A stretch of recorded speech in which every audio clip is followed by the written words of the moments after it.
Good morning. Very warm welcome to you all. My name is Mausham Basu. I head the ventilation businesses for the Zehnder Group in North America. Zehnder America is a division of Zehnder Group Switzerland, founded over 135 years ago in 1895. We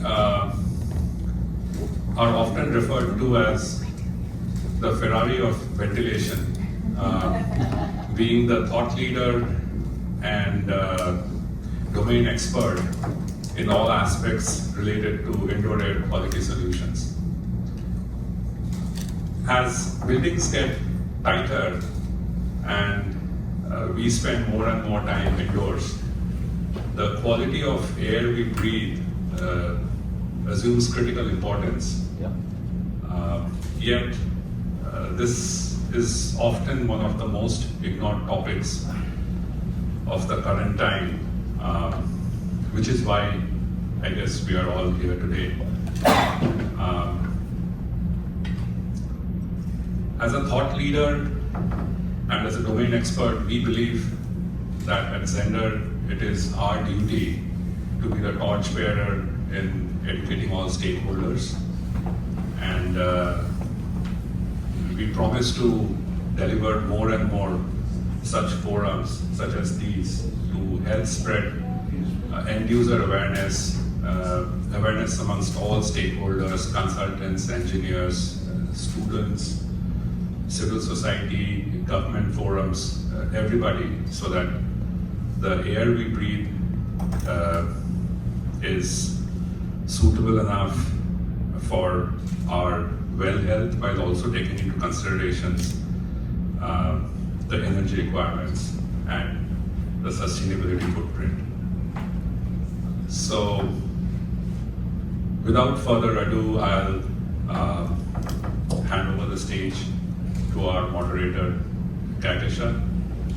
Thank you once again, and I really hope we have a very engaging discussion. Thank you.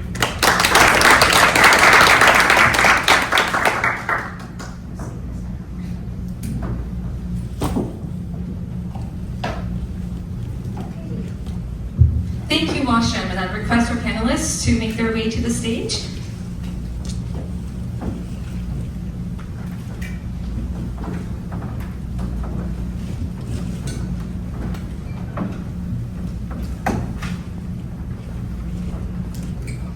Okay, hello everyone.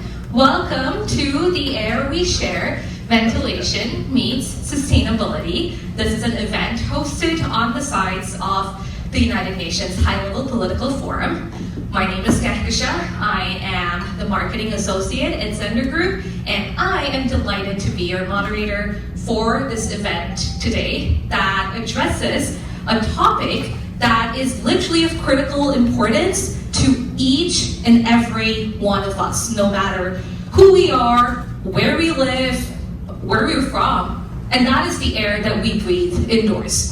Now, we know that we are in the midst of a triple planetary crisis. We have the intersecting challenges of climate change, biodiversity loss, and pollution. And when we think about air pollution, our first thought is often about the outdoor air pollution. Very rarely do we think about our indoor air. Is it polluted? Is there proper ventilation? Is that sustainable? And that is so strange because we spend up to 90% of our time indoors. And that indoor air can often be 2 to 5 times more polluted than the air outside. So that is not a minor issue. That is a global health crisis. The World Health Organization estimates that there are 3.2 million deaths every year that are attributed to household air pollution. So that's 3.2 million lives lost prematurely as a result of breathing in indoor air pollutants in their own homes, whether that is volatile organic compounds or biological contaminants or particulate matter. And when we think about it on both local and global scale, this burden of poor ventilation and poor indoor air quality disproportionately impacts our most vulnerable populations. So children, older persons, low-income communities. And we know that children who are exposed to poor indoor air quality growing up are much more likely to develop respiratory conditions as they grow older. And so that affects, of course, their long-term health and their well-being and quality of life. And because it's a health crisis, it automatically becomes a sustainability issue as well. The United Nations High-Level Political Forum this year has 5 Sustainable Development Goals in focus. And one of them is good health and well-being, Goal 3. And Goal 3.9.1 is about reducing the number of deaths attributed to air pollution, including household air pollution. And so, since true sustainability is about protecting the health of the planet and the health of all of its inhabitants, the concept of indoor air quality and proper ventilation automatically then becomes part of the sustainability discourse. We urgently need to have these sustainable built environments that take into account our healthy air, because at the end of the day, if we're talking about the right to a healthy environment, we cannot forget about the air that we breathe indoors. And for that to happen at all levels, local, regional, national, and global, we need cross-sectoral and cross-industry collaboration to ensure that together we can build this more resilient and sustainable world by protecting the air that we breathe indoors. And to discuss this very timely topic today, we have an eminent panel of experts who will be sharing their insights and discussing the way forward. They'll be talking about solutions, best practices, and what more we can do to create this more sustainable future with clean air for all indoors. So it gives me great pleasure to introduce our panel before I hand it over to them. We have Mr. Zehnder, who is the Secretary General of the Global Alliance for a Sustainable Planet, and he's a former United Nations Assistant Secretary General. We have Dr. Alison Bales, who is founder and president of Energy Vanguard. We have Jay Gruton, who is owner of Aero Construction. We have Etienne Gubler, who's CEO of SIGA North America. And we have Michael Ingui, who is president of Ingui Architecture. So please give our panelists a warm welcome. And with that, it gives me great pleasure to hand it over to them. And first, I would like to invite Mrs. Zehnder to take the floor. Thank you, Kaikashan. Thank you so much for inviting me on a subject of literally existential importance to humanity. It's, of course, for some people, it's about the rich and the wealthy getting access to better air. People that can afford the kind of technology we just heard is the Ferrari of ventilation, which is a fact because the technology is world class and it serves the purpose. But the bottom line is that when we talk about it, and I couldn't have put it as succinctly as Kaikashan put the challenge in such eloquent terms, that the world is literally melting down. We find we are a very incremental species. So we look at our challenges and we say, we'll invent our way out of it. Not this one. Because we keep telling ourselves lies. And that doesn't help. And the lies are these. Now please indulge me for a minute. The first lie is that the Paris Agreement will save us. Paris Agreement will save us only if we implement it. It's a great document. But even if we fully implemented it, it's 3.2 degrees of global warming. The planet will completely disintegrate. I'm talking about the ecosystem. The planet will be fine. The ecosystem that sustains humanity and the other living species. Otherwise, there's no risk to the planet. The planet has been here for billions of years. It will be fine after us. It will actually be fine without us. Much better than what it is doing right now. in terms of its ecosystems and all. The second thing is that then we say, well, 3.2 degrees is what the Paris Agreement offers as a package, but we need to stay at 2 degrees, even better if it is at 1.5 degrees. And then we tell ourselves lies, and then I was in the rooms where these discussions were happening, and say, oh, we can't tell people, it is too scary. So we've been lying to you for 10 years now, that 1.5 degrees is a possibility by 2100. We've actually breached 1.5 degrees, and now the scientists are telling us. Johan Rockström, my good friend, who's considered the rock star of climate science, he's put it out. I was at a gathering recently with him, and Davos, and he basically put it out very bluntly, and my good friend Akim was like, okay, maybe we shouldn't be that blunt. This is science. This is not belief system or philosophy. We really need to be very blunt and tell people what it is. And why am I sharing that? I'm sharing this is that there is a significant urgency in what we do to deal with issues like ventilation. Let me come back to, and the bridge is this, that 99% of the world cannot afford ventilation, whether it is outdoor or indoor.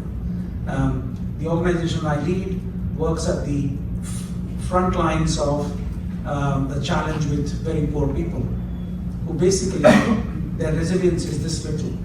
They can't get on from one day to the other and look after their families and their food and nutrition and health and every SDG you can imagine.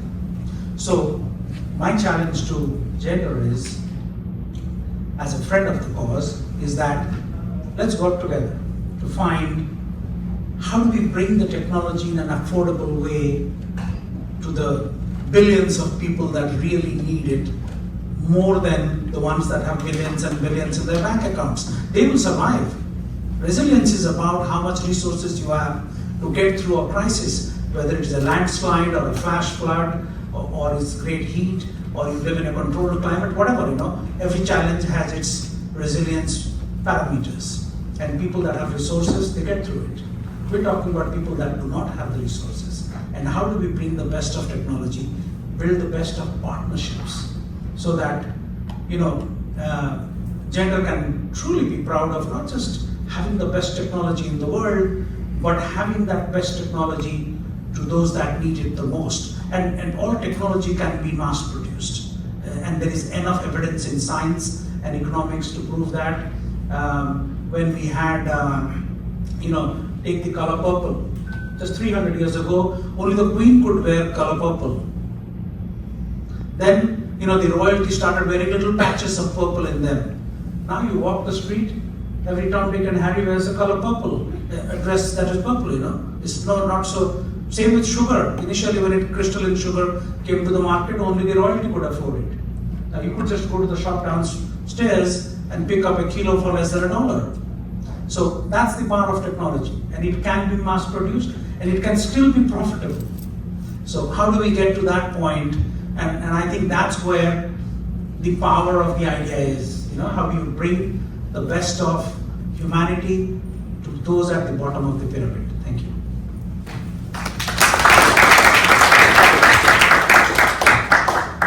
Thank you very much for shedding a light on ensuring that our most vulnerable populations have access to proper ventilation. I think very often people forget about the fact that a lot of people don't have the resources to access something that is a basic human right, the right to breathe healthy, clean air, and they don't have the resources to be able to do that in their own homes. And so there are so many intersecting challenges as a result of this. And we were talking about sustainable ventilation and indoor air quality today, but if we really look deeply into it, we'll see that there are so many intersecting issues, which makes it an equity problem. So thank you very much for sharing your insights on that.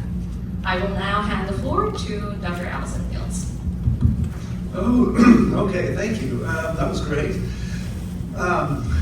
I have a company in Atlanta, Georgia called Energy Vanguard, and most of what we do is residential design of heating, air conditioning, ventilation, and ventilation systems. And I'm going to talk first here a little bit about what our approach is to healthy homes and indoor air quality and ventilation. So the first thing to know is that ventilation is only one part of getting a healthy home and having good indoor air quality. I talk about a 7-step approach to good indoor air quality. The first one is the first one you should do, and that is source control. So don't bring bad stuff in, don't do bad stuff in the house that's going to put pollutants in the house. Source control is absolutely number one. Ventilation is very high on the list as well, and we do that because some pollutants in the house are difficult to remove by other methods. Filtration, also very important, and that removes particles. Standard media filtration removes particles. You can remove some gases with certain types of filters, activated charcoal, for example, but the standard type of filtration you see in most houses removes particles. So the particulate matter that's floating around the air, you can handle that easily with high efficiency filtration. And then there's air tightness. So air tightness is often paired with ventilation because there's this old saying that's been around since the 80s, I think, build tight, ventilate right. Two very important things, but don't be fooled into thinking that those are the only two things that matter. Start with source control, do your ventilation, your air tightness, your filtration to get rid of the particles, and then think about moisture. Moisture, excess moisture in the home can cause microbial growth. You can get mold growing that puts spores in the house. People may not be sensitive to it at first, but if they live with it long enough, they breathe those spores in over and over, they get sensitized to it and they get sick. So moisture control, also very important for indoor air quality. And then there is pressure balancing. This is more true in older houses than newer ones, although some newer ones still have this problem.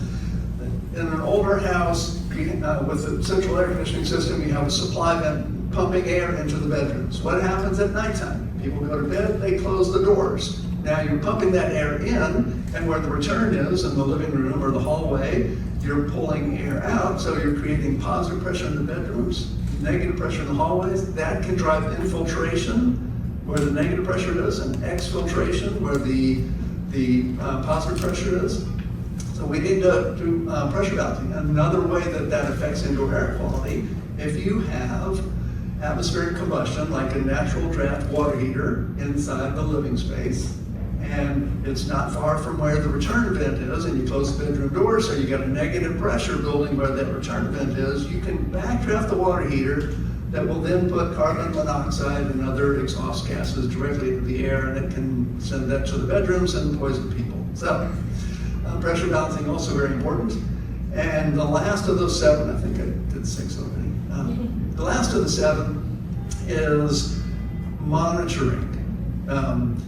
We don't know if we're having an effect if we're not measuring anything. So one way to measure the effectiveness of ventilation is to monitor carbon dioxide.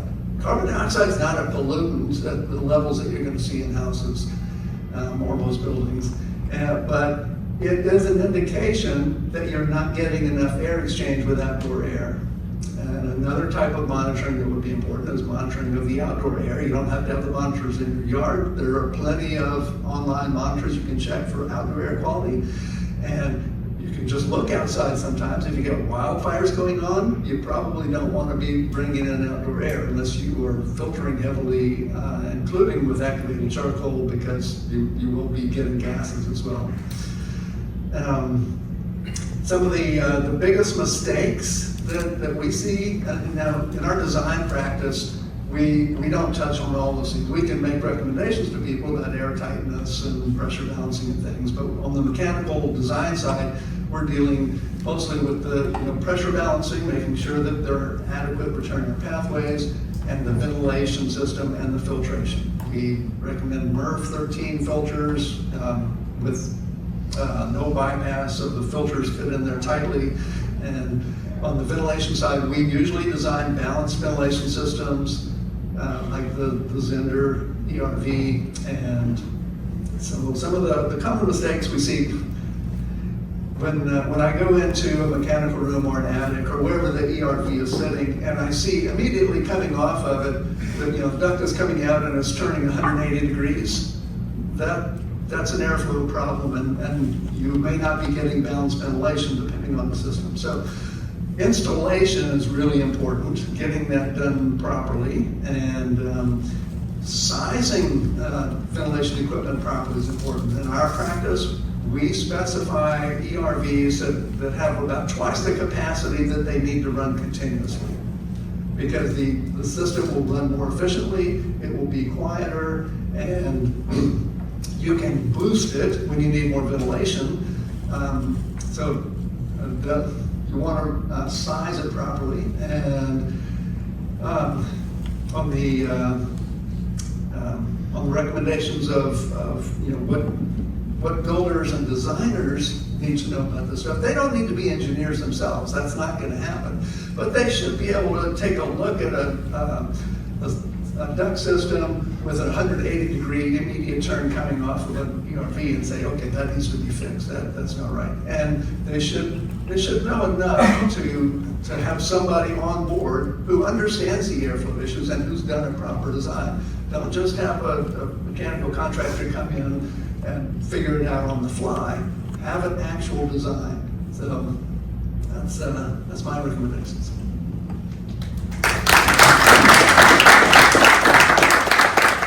Thank you very much, Allison, for sharing that. I don't think people in general, the general public, realizes how many components there are that go into making a home or an indoor space livable, and that we need to consider all of these components if we are to have proper, good indoor air quality. And that definitely relates to sustainability, because you spoke about measuring things. What gets measured gets done, and when you think about the monitoring and the measuring, that in general within the sustainability space, we don't really have a lot of discourse surrounding ventilation or indoor air quality, and so that definitely needs to change. So I'm glad you talked about all of these different components, and that's something that's very, very important as we, mainstream this topic within our sustainability spaces. So thank you once again. I will now hand it over to Jake Bruton.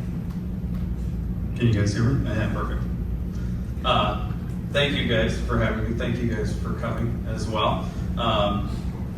I'm Jake Bruton. I'm a builder in Columbia, Missouri and the Kansas City market. I build custom homes. We're a residential builder, and it's an honor to be part of this, even though we only build 4 or 5 residential buildings a year. So it feels like sometimes our impact is incredibly small. Like, we're only affecting right now 8 people's lives. Like, we're building 4 houses for 4 couples that their children don't live at home anymore. We try by sharing stuff online to impact the industry on a greater, in a greater, larger way. And we try to do things like this, participate in the conversation on a larger scale as much as we possibly can. My company was started 42 years ago. It was actually started by my parents. My dad, in a very gutsy move, quit his job in anger the month that I was born, and then started his own company. And when I joined the company in the mid-90s, we were doing things what we thought was better than the competition. We were doing things to make things more comfortable or more energy efficient. And when I took over in 2007, I believed that we were doing things way better than the competition. And then I started to realize somewhere around 2013 that we were doing things fairly mediocre. We weren't offering control of the indoor environment. We weren't offering better indoor quality. We weren't offering optimal health and comfort to our clients. And that lack of control, when I realized it, was terrifying. That we were offering something that was not optimal living conditions for the occupants of our buildings. And I had moments where I was like, would I want to live and occupy, or would I want my kids to live in a building that I was building, when I thought that we were doing something that was impeccable. And then all of a sudden I was like, do we need to change our company name so that I don't wind up getting sued at some point? Like, have I done something so wrong that I would be embarrassed by it? And that was a pivotal moment in my career where, okay, so how do we fix this? If you go to our company's website, the first page of our website says durable, efficient, beautiful. Those are like our taglines. I actually think it says architecturally significant, but that's just the architect's word for beautiful. I'm pointing at Michael. And we think of that as our buildings. We want them to last forever. If it's not pretty, no one's going to want to take care of it, right? If it isn't durable, if every time it rains, water gets inside and you have to constantly fix things, you're not going to want to take care of it. And if it's not comfortable to inhabit, if it's not safe physically to inhabit, if it's not energy efficient, if we design for energy efficiency, most of the time we get health and comfort as a good byproduct. So we talk about it from a health and comfort standpoint. If we can do all three of those things, people will want to maintain our buildings, they'll want to take care of our buildings, they'll want to stay there a long time, they'll want to pass that building on to the next generation. And we always talk about the idea of the difference between a historic building and an old building is whether or not somebody cares about it. Because there are plenty of buildings that are really old that get torn down every day, and it's because nobody gives a hoot about them, in our opinion. And so we're trying to do things that use our resources as well in a way that it's not a waste, that we haven't put our physical resources as in labor and our physical resources as in what comes from the planet in a way that we've just wasted our effort and made it not worth our time and not worth our clients' money. And I think that conversation from that switch from we think we're doing it well to we are doing it in a way that we're proud of certainly involved indoor air quality as one of the first big discussions. It also involved things like actually bringing on a mechanical engineer. Allison does a lot of our houses, that's why I'm pointing at Allison. That first step from standing across the street and putting 3 fingers up and going, yeah, it's probably 3 tons worth of cooling because 3 fingers covers it instead of 2 fingers covering it, and it's 2 tons. That mechanical design and the ability to actually hold our mechanical contractors accountable for this is what the building needs, this is the specifications, this is how we're going to balance the system, this is how the ductwork's going to be designed. That level of performance doesn't happen in the residential community without thought and without design and without having everything in place. And it's surprising now that I know what it is, 10 years in, that there's still a large part of our industry that functions in that way. And the further you get from large population centers like here, the worse it gets. There are places, and frankly, I live in one of those places. We build in Kansas City and Columbia. Columbia is only 100,000 people, Kansas City's 500,000 people. In the last year, we have built a house operating on the 2021 code, the 2018 code, the 2009 code, a place that doesn't have code, and a place that doesn't have any inspections whatsoever. So I finished a house in February of last year that we didn't have to tell anyone we were building a house. So if you want to talk about whether or not accountability for doing a good job exists, that's a real challenge. Now, those homes are also built for people who are informed because they've found us and they care about what they're getting, and they're asking questions like, what should we use for filtration? Do we need to go above MERV 13? Because they've listened to things like what Allison's written, or actually those clients came to us because they found Energy Vanguard and then they found us. And they knew MERV 13 when they came to us. Those conversations are starting to happen more and more every day in our office, and even in our market there are builders that are doing similar things to what we're doing, where 10 or 15 years ago no one knew anything about that. We had HVAC guys that didn't have conversations about what MERV rating they were going to have on their filtration. So it is a changing market for us, and it is inspiring to see it starting, but I would still call it starting in a lot of the country, and there are still plenty of places that are not adopting code. The code is moving forward in a great place. I think even the 2024 updates that are now available, it's a great thing that we're seeing, and there's a lot to it that is going to be very, very good for the industry. But adoption is still our biggest challenge. It's the same as the Paris Accords. If we don't adhere to it, it's not going to matter. So that's a real push. And I would say that my biggest asset, besides educating myself, has been I built a house for myself, for my family, a few years ago, and now I have that ability to have firsthand knowledge of what it's like to live in one of those homes, which then makes my entire business that much easier because I can now say, well, these are what my energy bills are. When I moved into this house, I didn't realize that I wasn't having dreams at night at my last house because my sleep quality was so poor. Now we have actual monitoring data to show that our indoor air quality is great. It's hospital quality air, like those sorts of things. My kids have less allergies. We get sick less often. I can actually say those things to my clients, and it's not just, well, this will happen if you have a house like this. It's, this does happen for my family. And that firsthand knowledge and that firsthand experience has been amazing for me to be able to talk to our clients because I know that it works and I have firsthand proof of concept. So.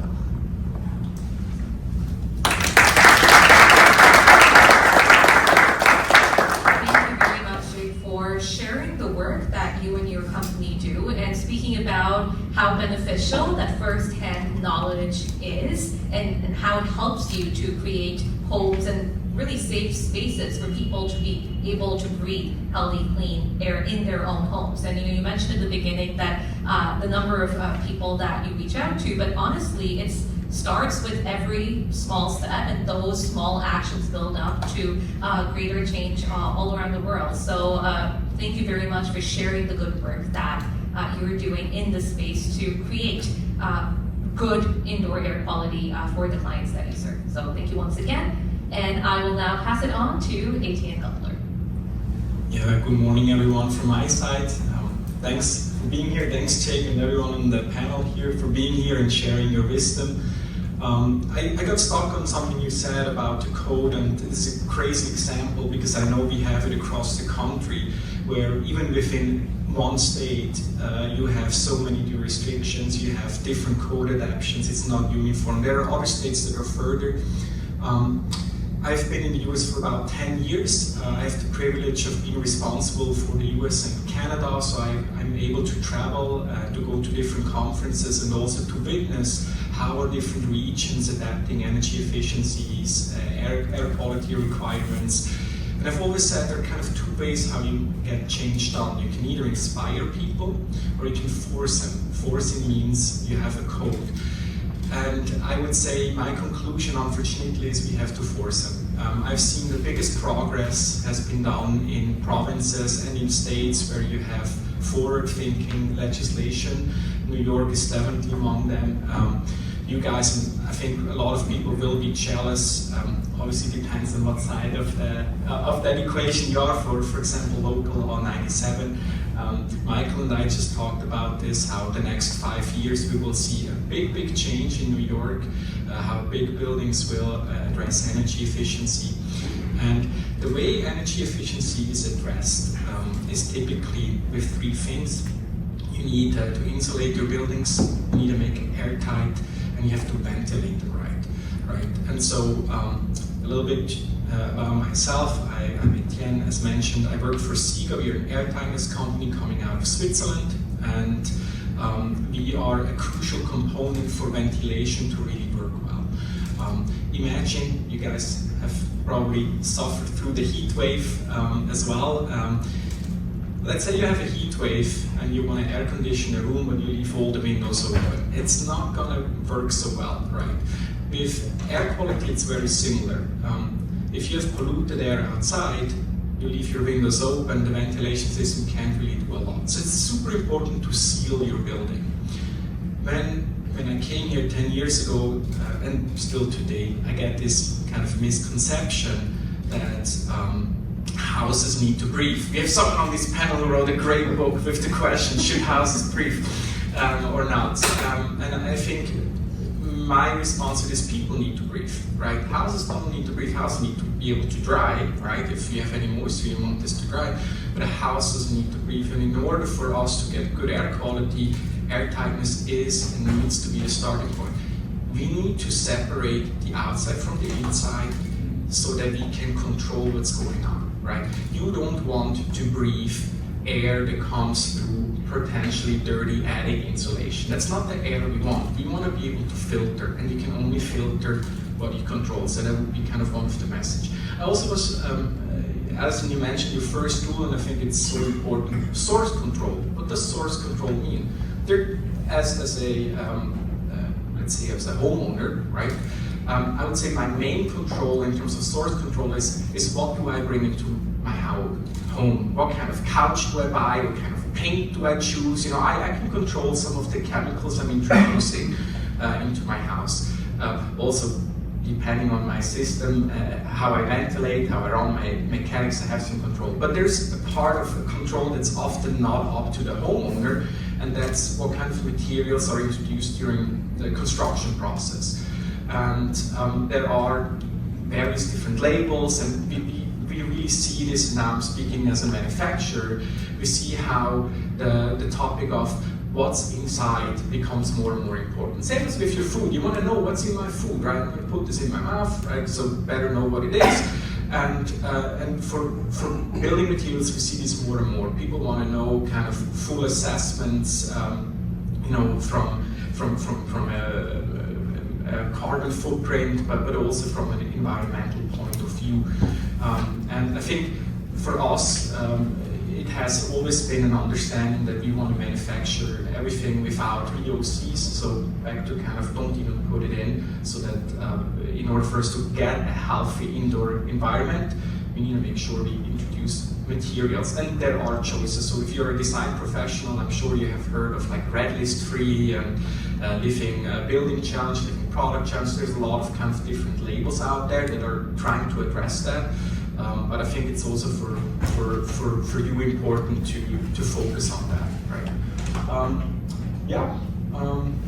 I think these are just a few thoughts from my side. I'm really excited to have Michael here.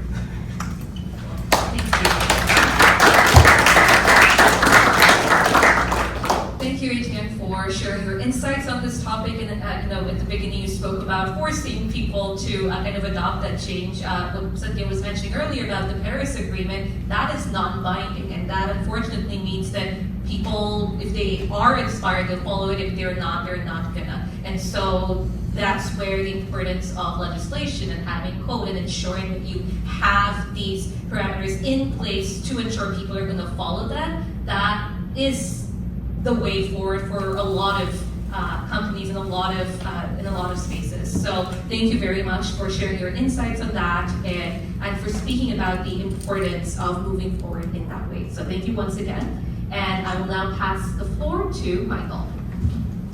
Thank you, and thanks for having me. My name is Michael Ingui with Ingui Architecture.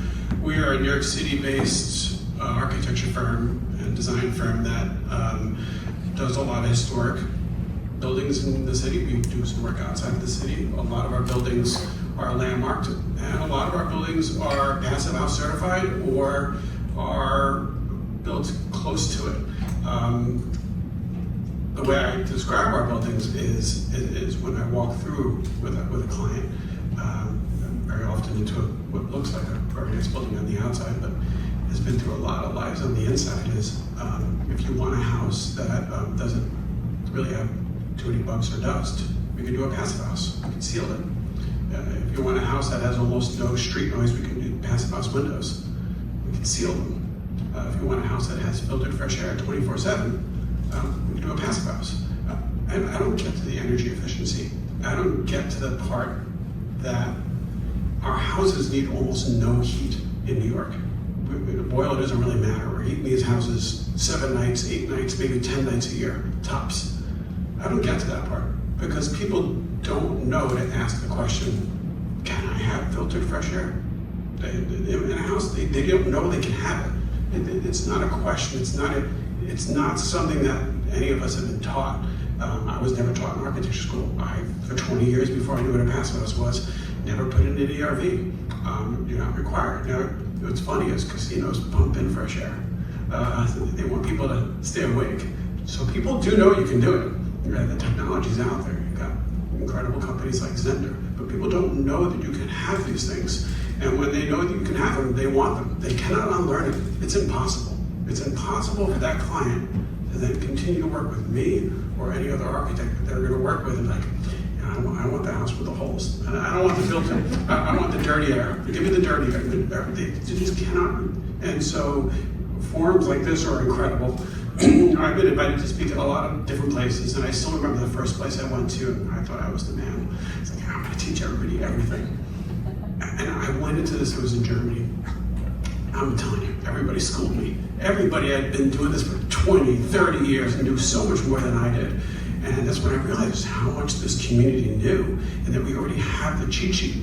I mean, there's a lot of things that we're all dealing with, cancers and all sorts of other things. And, we just don't, or many of them, we don't know the answers. But for the building environment, we know the answers. We know how to build and design better buildings. We know how to design buildings with incredible products, using incredible contractors, with incredible engineers. We know the systematic approach. We know how to do these things. So all we need to do is have forums like this, where we can continuously remind people that these things exist, so that they know to do them. Because once they do, I mean, people, no matter what economic place they're in, no matter what building they're building, everybody will start to ask, well, why does my building not have this? How is it possible that I'm living in a house that doesn't have this ability? Especially being you have people in states like New York, California, Massachusetts, that have affordable housing builders who are building these cost neutral from day one. So I get the argument 5 years ago, 10 years ago, it was so expensive, this is only for the rich. And I do a lot of high-end residential, so you can point that finger at me. But I mean, the way the community has gone, and Zehnder has gone a long way to making this happen, as well as a whole bunch of other companies, Sika, a whole bunch of others. These are cost neutral now. This is possible at all scales, at all economic levels. But again, I would say the biggest issue, the biggest hurdle is still people don't know it exists. Once they do, they're done. So, thank you. Thank you very much, Michael, for sharing your insights and for speaking about the importance of always learning. I think this is an ever-evolving space, and if you come in with the mindset, oh, I know everything, that's like we're going to be stagnant. And I think that if we are moving forward with trying to have proper good indoor air quality, especially within the sustainability space, we definitely need to keep that open mindset and ensure that we're always learning and growing and trying to do, to the best of our ability, create these safe, sustainable spaces for all. So thank you very much for sharing your insights. And thank you to all of our panelists for sharing your initial remarks. Before I hand it over to the audience for their questions, I have a few follow-up questions for you as well. And we'll actually go in reverse order this time. So Michael, back to you. Looking ahead, what is the next frontier for Inui architecture when it comes to design innovation with building performance, and how do you see client expectations evolving alongside that? Thanks. So I wear a few other hats as well that help this. I'm founder of something called the Passive House Accelerator, which is a group that shares a lot of knowledge. Everybody should come to that. Whatever they want, it's free. And then I'm co-founder of a marketplace called Source 2050, which is hopefully going to make it easier to buy things that people can actually put in these buildings, because it's still really hard to find it. Through those organizations, I get to see everybody else's projects, and I get to see what everybody else is doing. And I can tell you the trends that, thank God, is here, is people, and unfortunately COVID helped this, people understand what a healthy building is, and they understand what an unhealthy building is. They understand what airflow is. They understand that the health of themselves inside, and at the end you put it correctly, JQ as well. I mean, I feel like the health of their home and where they're spending all their time sleeping, what am I breathing? Health is the new frontier, and it's still everything we're talking about. It's just people coming at it from a slightly different standpoint. Sometimes when I do a talk, I'll have like a mock-up magazine next to me. It'll be like, Health Plus magazine, and it describes all the benefits to the high performance buildings being, everybody puts a lot of money into everything else in their life for health reasons. So now they can do it for the buildings that they're in, and I think that is here. I think people do know what it is, and tying this entire conversation, airflow, healthy living, into the health and benefit of yourself, whether you're at work or at school or at home. I think that's the next thing. And for Inglewood Architecture, it's definitely one of the things that we are focusing on. People are coming to us and asking for it, and it fits really well. We're really a design firm, by the way. I mean, I would say we would put design in front of everything we just talked about today. But what's nice is everything we talked about today makes design better. Because we're building a sealed home that doesn't need a lot of heat. I get to do lots of big glass windows that do open. And I don't have to care about the radiators because I don't have any there. Because we've got filtered fresh air 24/7, we get to do other things. So as a designer, it also frees us, which coming back into the health, lets us create healthier buildings that people want to be in. People are more interested in being something beautiful. So I think it's really freeing the architect and the designer. So I would say health is number one. Thank you very much for sharing that, and absolutely it's something we take for granted, and I'm glad that we're moving forward to ensure that health is something that people do prioritize. So thank you very much for sharing that. Okay, back to Etienne. So what do you see as the biggest misconception in the building industry today when it comes to airtight construction and its role in creating healthier, more energy efficient spaces? So I'm kind of thank you for the question. I'm gonna repeat that point that I said that buildings need to breathe. We do see that especially older buildings are quite leaky. It works. Like it works as long as the outdoor air is decent. It doesn't work so well once you have wildfires. If you're like in an urban center with a lot of like pollution, maybe from cars or other sources. Then things start to change, right? But let's say if you're in a beautiful countryside and the outdoor air is fresh, I mean, it's not as big of a deal if your home, in that sense, breathes then. But I think with our goals to be more energy efficient, with our goals to really start filtering the air more and more, airtightness becomes just super crucial. So for me, it's that misconception of like, an airtight home is not necessarily it's not a bad thing. It's not that it's like a balloon over your head, you can't breathe. That's not what it is. But I do want to say this, and maybe Jake, we have gone through periods of like, sealing up homes a lot, right? And Alison mentioned it, seal it right, or seal it tight, ventilate right. So it's just really important to look at both points. I like what Michael said. I really have to say that the kind of shift towards health, and I was just thinking that it's very interesting how regionally different the arguments are for more or less the same thing, right? We do business in China, and in China, air pollution, especially in the big cities, is a huge problem. So for us, airtightness as a concept, we sold a lot of airtight homes, products for airtight homes, because people want to separate the outside from the inside for air pollution reasons. In other areas you have wildfires, right? So again, kind of a pollution thing. You have an economic argument where, especially for example in Europe, where energy costs are very high, right? You actually have a return on investment of building airtight. So I just find it fascinating how there are different reasons, and I think health at the end of the day, I mean, it was comfort for a while, so it was sustainability, energy savings, comfort, and now you get into the health. And the nice thing, or the sad thing about health is you have the best data. We really have the best data, and people, there have been a lot of studies that show how indoor air quality affects us. You mentioned we are 90% inside. As of today, I'm at 100%. I haven't left the building. We had breakfast inside, and it's just crazy to sometimes think about that we spend so much time. And your stat was very interesting as well. You said the indoor air quality is about 2 to 5 times more polluted than the outdoor air quality. So yeah, we need to start to care about what we breathe, right? So thank you. Thank you, Etienne. And you mentioned a very important point as well when you were thinking, saying that different spaces have different requirements, and that's where localization comes into play. And that's a very important part of the sustainability discourse, because you can't really have a one-size-fits-all solution, which is why you need so many different voices coming in to contribute to the discussion and make sure that we're meeting the unique needs and wants of people in different spaces, in different communities all across the world. So thank you once again. I'll now go back to Jake. Okay, so how do you leverage your background as both a carpenter and an artist to innovate in sustainable home building, and how does that perspective influence the way you educate others in the industry?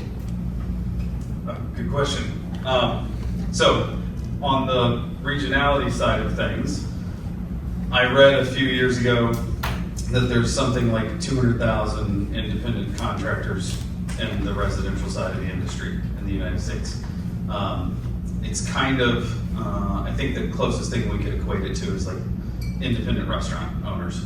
We all are working towards a similar end, but we're all providing a slightly different product. We're all trying to problem solve this ourselves. My time as an artist, my education, my art education, it was all learning how to think about things differently. Like that's all art really is trying to see things through a different lens. So that helps me on the day-to-day problem solving of things. But then I also have to convince our team members to do things the way that I see it when I'm looking at it differently than they are. And the fact that I grew up wearing my tool bags, even though I'm the office person now for the most part, that gives me the ability to speak the same language as our team members. So it's a very difficult thing to convince people if you don't speak the same language as them in our industry, because they don't want to listen to you, because our industry is populated with I know better than you, I understand what I'm doing, or well, you're going to get back in the truck and go back to the office and I'm going to do it the way that I want to do it. So it is a challenge dragging people forward.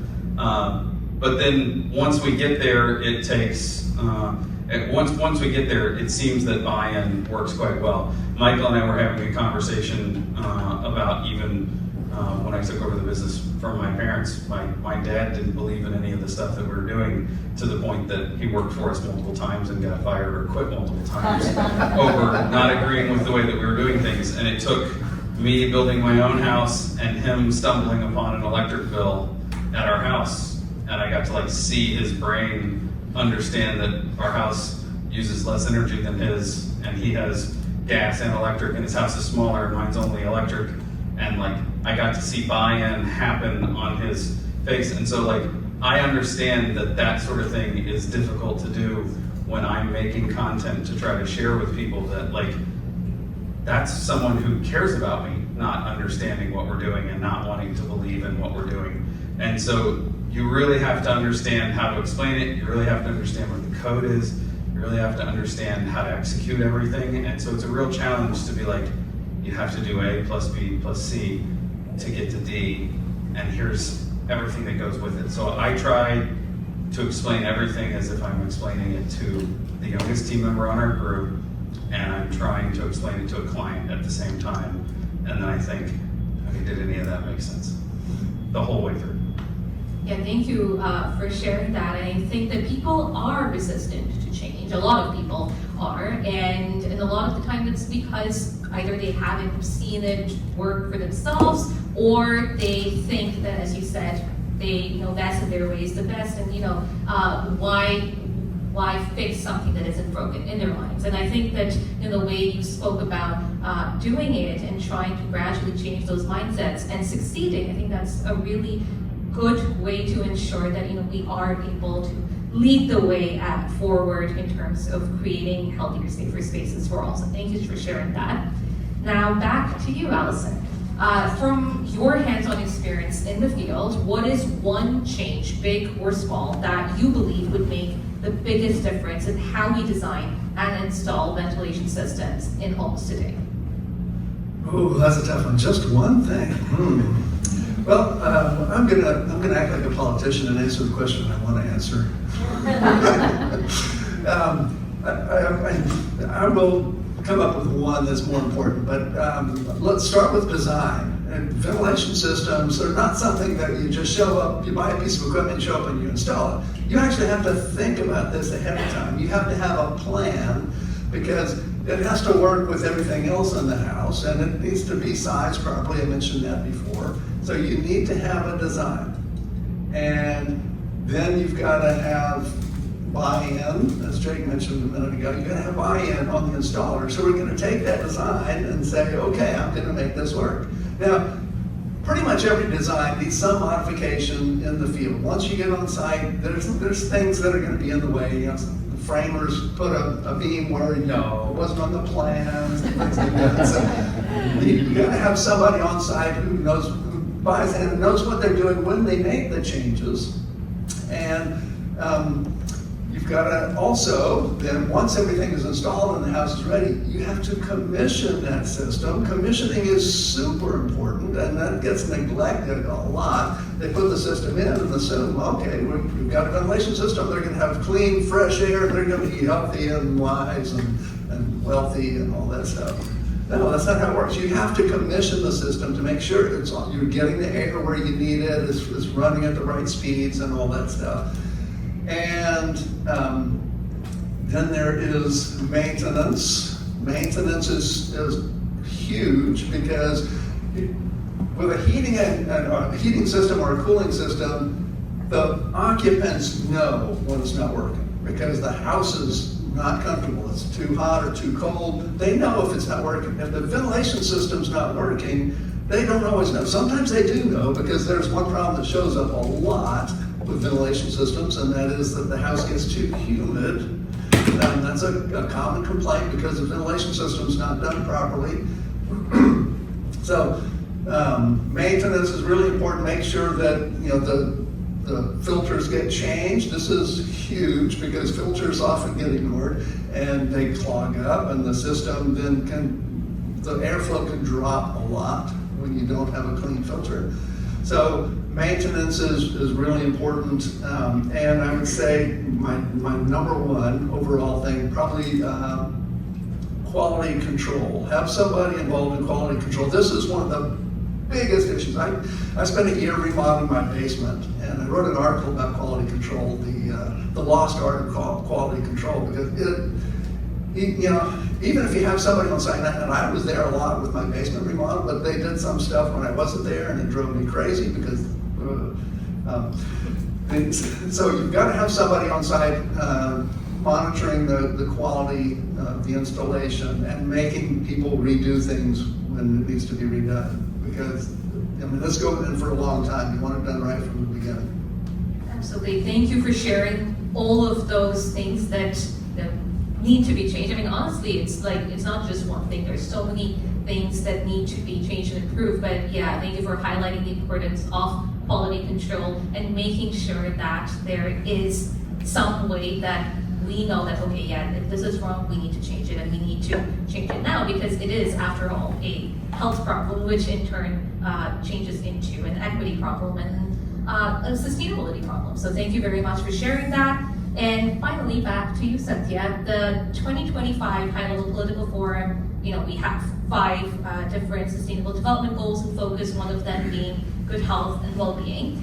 So how can ventilation and sustainable buildings be elevated to global policy discussions as essential tools for achieving Sustainable Development Goal number 3 and beyond? Well, I think the answer is rather simple, which is that make it relevant to the conversation. If the conversation is about the Ferrari of ventilation, not relevant, honestly. It's the same way Formula 1 is not relevant to people driving on the streets. Is Formula 1 useful? Yes, it gives a lot of people a lot of entertainment and pleasure and perhaps meaning. But when you're talking on a planetary scale, it's not relevant. It's actually, if you talk to a climate activist, it is the most horrendous misutilization of resources on something so frivolous that has literally no meaning on a planetary scale. But talk to an automobile enthusiast, perhaps their life has literally revolved around following Formula One and making meaning out of it. So there's two sides to the story always. But in the context of the SDGs, I fortunately had a role to play when the SDGs were being formulated.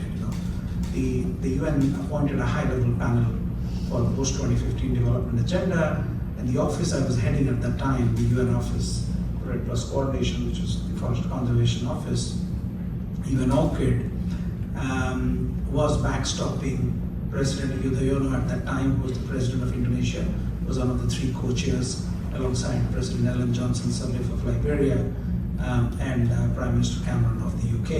And these were the three co-chairs. And so I had a ringside seat and some inputs into really formulating the old 17 thing. And the SDGs are actually very simple. People look at it in very technical terms, and if you look at the conversation that we are having now, whether it's Alison or Jake or Etienne or Michael, they're presenting to you an amazing array of insights and knowledge as to what works and why it works and why things are so important, why it is significant to do design thinking even before you attempt to do something meaningful. All of it is relevant, all of it is meaningful, all of it has purpose. So we should, and it's not science versus activism, it is activism with science. Otherwise you fail. Just activism has no meaning, because you'll create the wrong templates and the wrong produce, has no meaning. So I am someone who believes in both. So the SDGs, in their most simple form, is the cycle of life. What makes life meaningful? Whether it is end poverty or end hunger, what does that even mean? It basically means all human beings have God-given potential, and human beings must coexist with all other living species, whether it's plants, whether it is microbes, whether it is oceans and aquatic species, and the atmosphere and ventilation comes into play, right? Because we can't have it. I grew up in a city called New Delhi. When you think New York air is polluted, you need to go to New Delhi. It has a dubious distinction of being the most polluted city on the planet. Most times. On a good day, the air quality, AQI, which is publicly monitored, so it's not government data, is about 150 to 200 PM 2.5 levels. On a bad day, it could be 500 to 1,000 in the winters when they have those triggers. And in New York, people complain, oh, PM 2.5 has gone to 30 now. Please, for God's sake. So that's what you're dealing with, in terms of contrast. And I presented that because I lived in both worlds. I live in New York now. I lived in Delhi for most parts of my young life. And so when you talk about ventilation, let me give you the example of Oberoi Hotels. It's a very popular hotel. They just won the best resort in the world. They just won the best river cruiser, the Nile cruiser. The awards just came out. When you walk into their hotel in New Delhi, what's the most visible thing there? There's a massive monitor there in the entrance lobby, which says PM 2.5 level inside 0, and it's connected to a monitor which is right there. It's not made of number. It's taking in the air and actually is telling us sometimes it's passively it's between 0 and 5. Outside, it's 150 on the rest of times. And no wonder they won all those. And if you walk in, you feel the difference. I don't know if they use Zehnder technology, but whatever they're using is really helpful. When you talk about SDGs, coming back to SDG 3, which is health and well-being, it's about giving people what they need to be, to live a purpose-driven life. And the body is the vehicle. If your body is sick, you're not really driving any change, because most of the times you're preoccupied with yourself. We have to get beyond ourselves to see the beauty of the planet and do the right things that actually makes living worthwhile. But that is only possible if you live healthy. And then so that's why, this whole focus on these 5 SDGs, on the VNRs and everything that's happening right now, it is so significant, because when you talk about climate, you're talking about planetary health. And planetary health is human health and the health of all other species.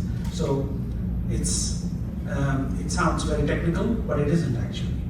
And so anything we can do to come together as a community, as a community of people, a community of ideas, and develop templates that can really drive change at the grassroots, is the way to go. Thank you. Absolutely, thank you so much. And yes, and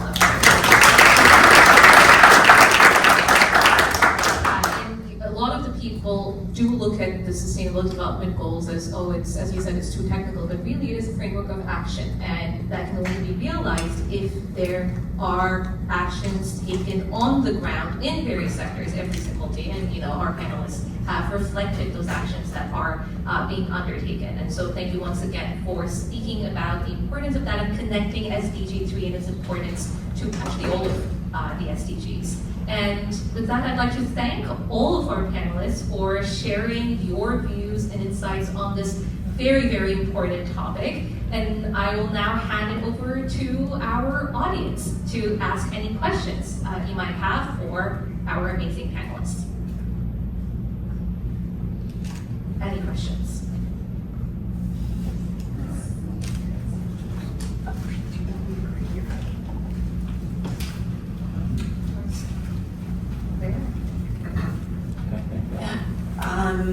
I would ask Allison to expand on, you had mentioned that if you have supply air in the bedroom and exhaust air somewhere else, that if not balanced well enough, it could cause carbon monoxide into the home. I guess just expand on that. Are you talking about if you have exhaust-only systems that would cause negative pressure, or if the system is just not balanced right, and is an undercut under the bedroom door not enough? So yes, the way that would work is if you're pumping air into bedrooms and the bedroom doors are closed, you can. It depends on how much air you're pumping in there and how much of it comes out. So if you have an airtight house, if you're a newer house that's airtight, so not much of it's going to leak to the outside.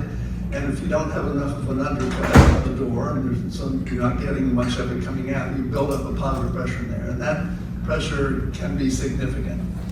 The Energy Star program requires, for new homes, 3 Pascal pressure difference between the bedroom and the hallway when the bedroom doors are on and the air handler's running.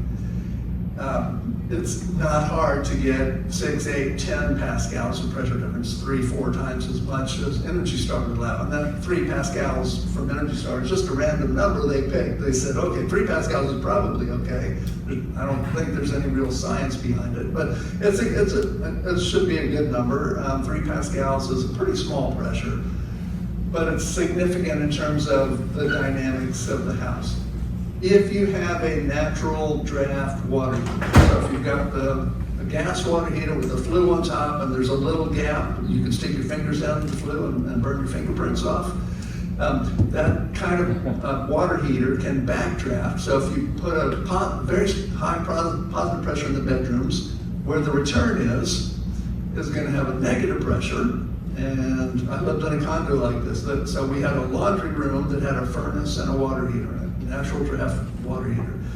And just on the other side in the living room was where the return was. So that area could get a very negative pressure, and especially if the dryer is running at the same time. Now you're sucking more air out. You get a negative pressure.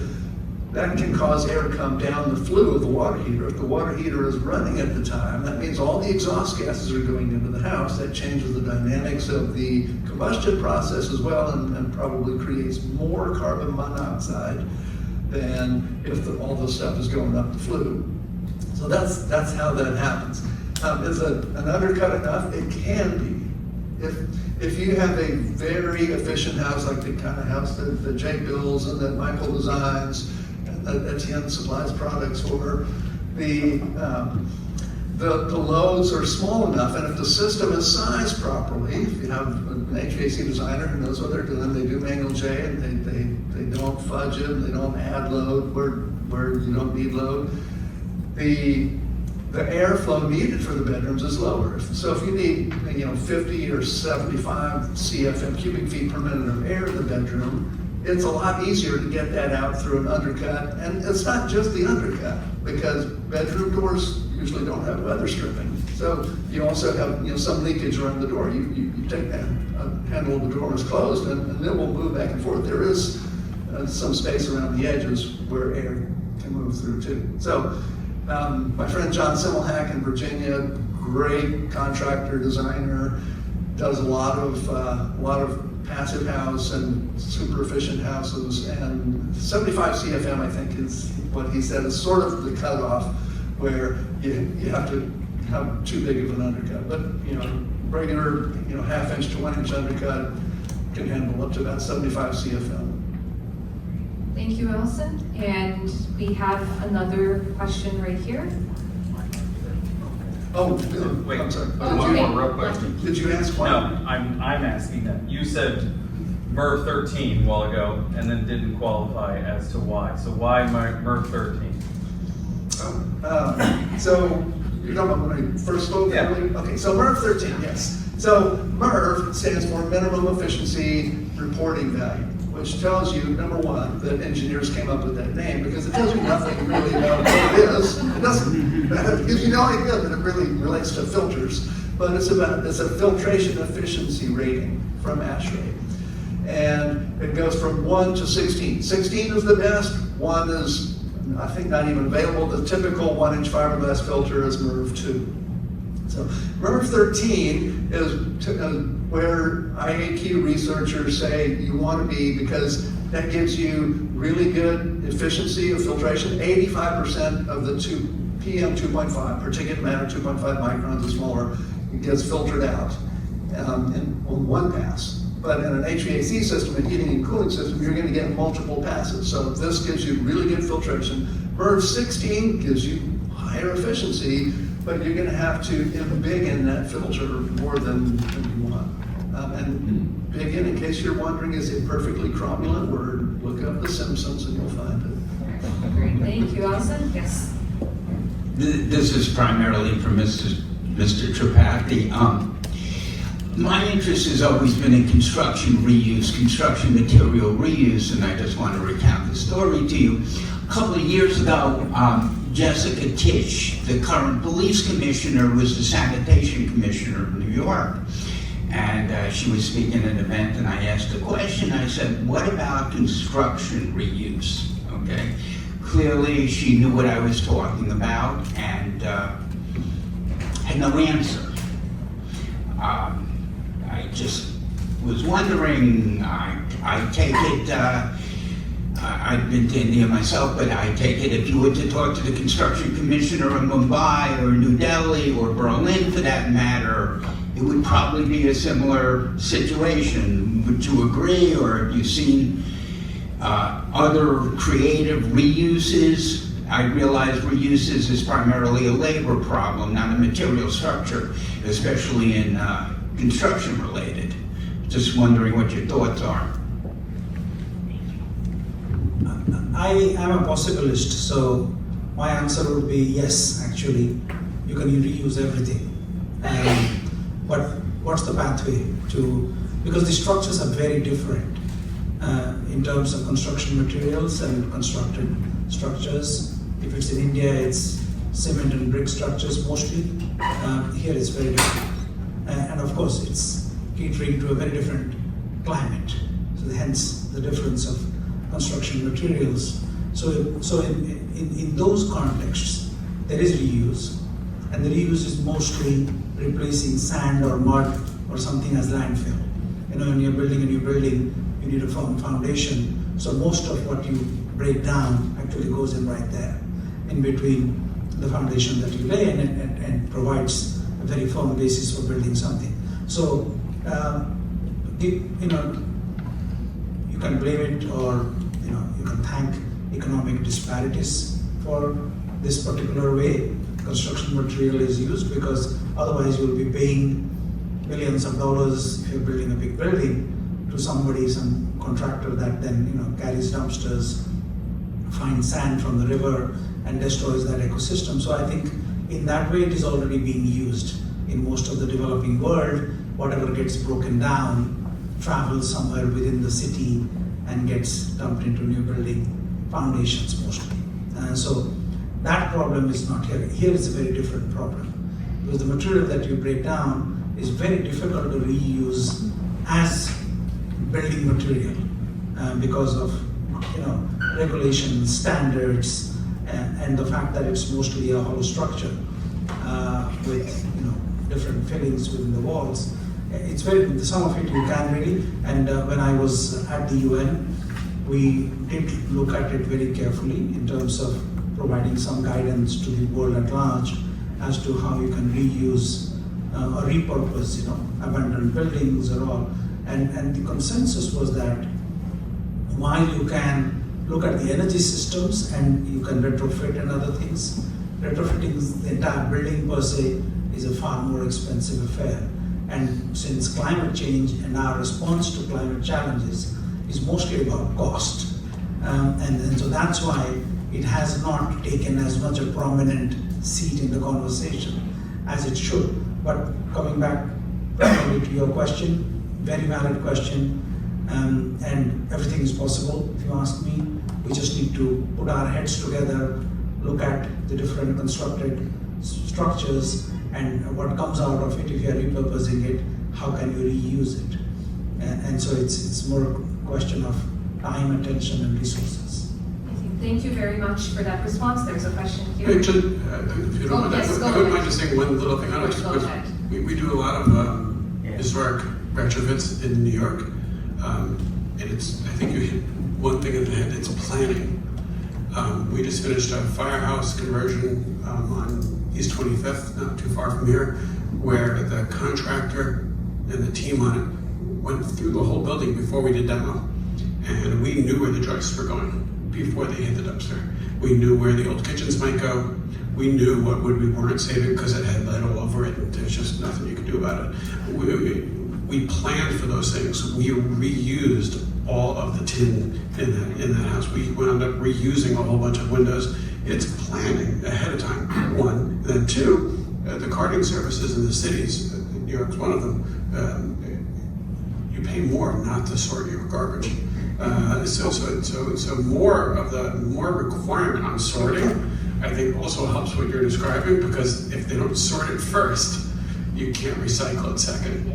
I see your point, but light gauge metal framing isn't the same as tin.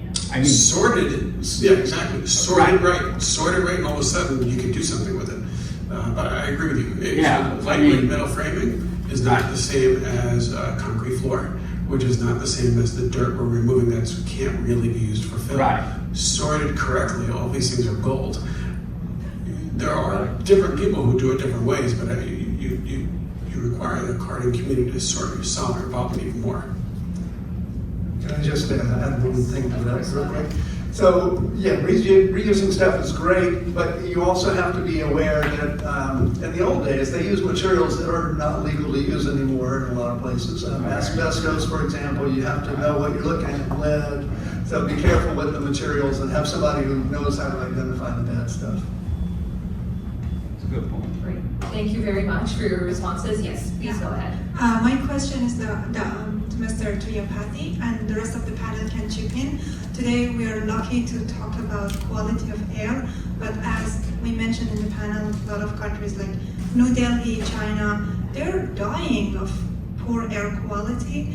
My question is like how private sector innovation, creativity can chip in to answer to some of these like very dire situations, like carbon monoxide toxicity is one of the leading cause of death, winter-related death in a lot of LDCs or developing countries, or women cooking because of burning cooking food with coal or wood. That's also cause a lot of diseases. So UN, private sector, what kind of approaches if any, you have that is affordable and can be implicated for larger scale for developing countries? Thank you. Thank you. Very important question.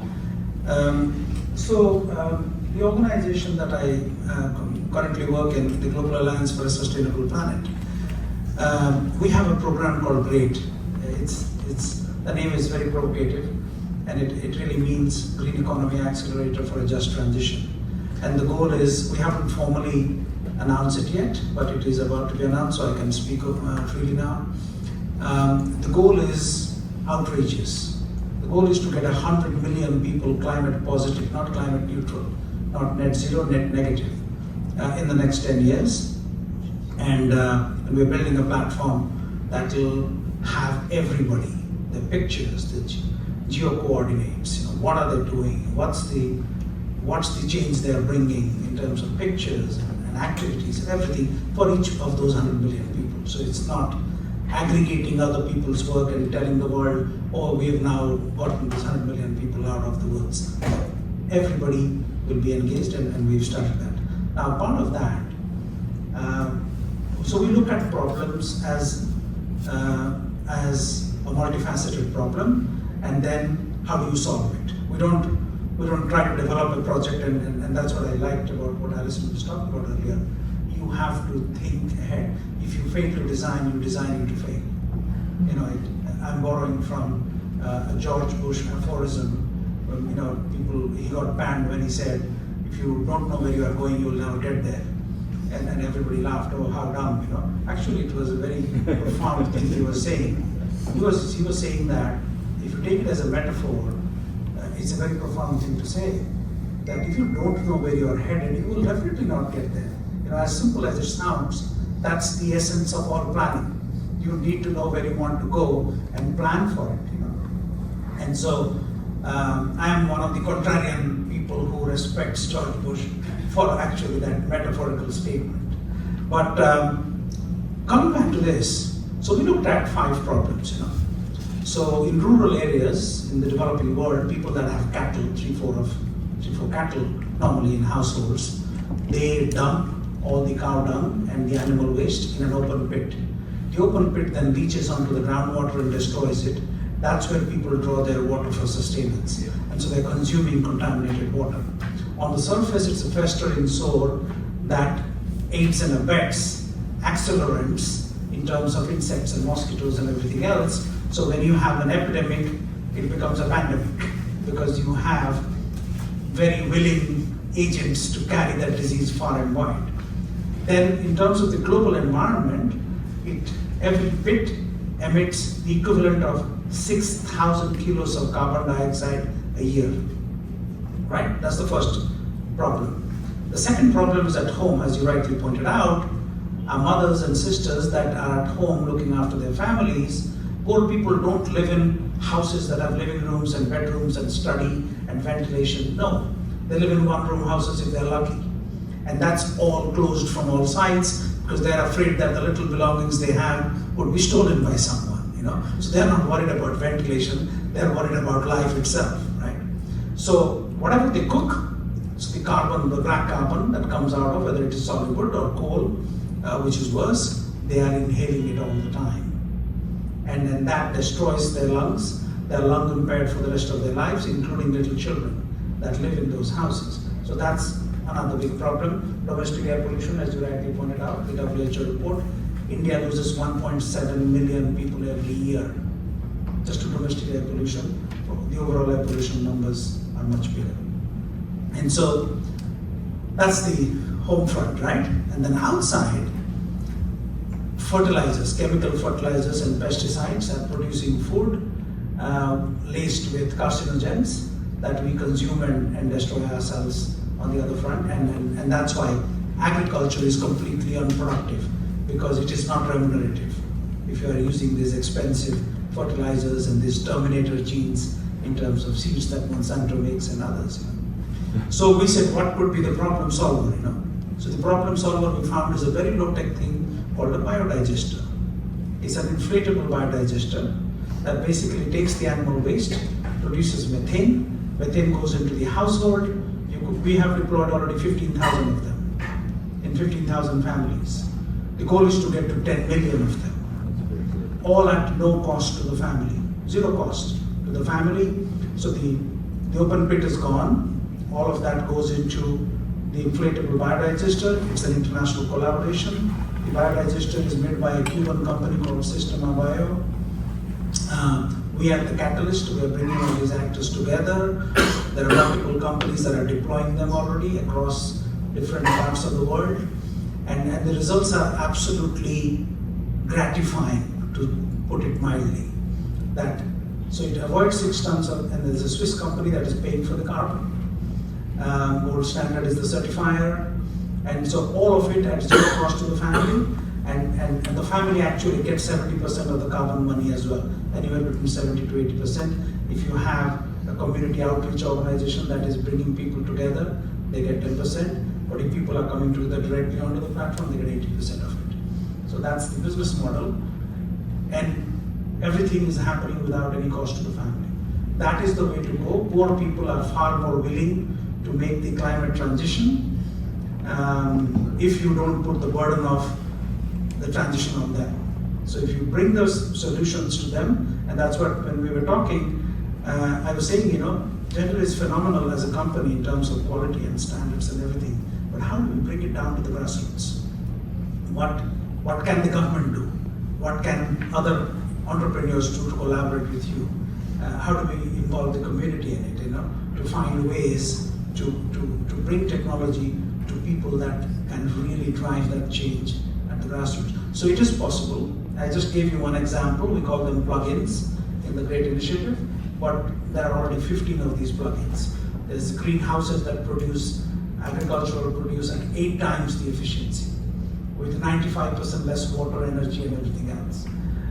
There's agroforestry models. There's all kinds of models we are experimenting with, and the goal is to bring all these plugins to 100 million people across the planet, to get them below zero, as opposed to their current carbon footprint as calculated by the Intergovernmental Panel on Climate Change. Thank you. Yes. Let me tag on a little bit. Another thing that is helping in this area with the cooking, especially, there's an organization called Solar Cookers International. Does incredible work all around the world. They do a lot of stuff with the UN, and they provide solar cookers to these families who are burning wood and coal and dung sometimes. They're part of our alliance as well. Yeah, great organization. I've been donating to them for about 10 years, and they help these families. Sometimes they spend hours a day searching for fuel just so they can cook for their family. And the solar cooker, they can just put out on the sunny day, and they don't have to go looking for fuel. It doesn't pollute the air inside, and it's a great solution. Solar Cookers International.